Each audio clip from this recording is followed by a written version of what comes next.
Hello everybody and welcome back to another video. In today's video I'm going to show you how to hide likes on Threads posts. So this feature also is available on Threads as Instagram and the other social media's apps or platforms.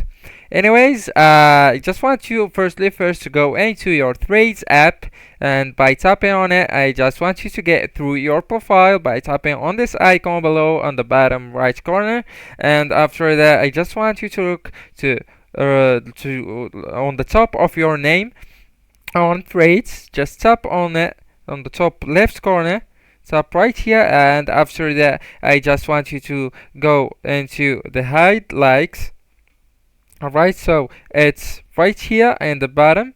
Tap on it, and so it's a surprise that they sent you directly to your Instagram. So you need to turn it on or turn it off to Instagram, so it's directly and automatically will be hidden on both of them, on Instagram and also on Threads, because Threads is app by Instagram.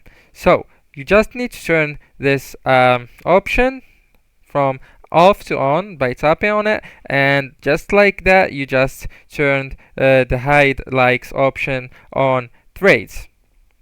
So it is what it is, guys. From now on you can't or the people that follow your Threads account can't see how much likes you get on your Threads on the Threads app. Anyways, guys, this is the video. Don't forget to like, subscribe, and share that video with your beloved ones. And thank you so much for watching.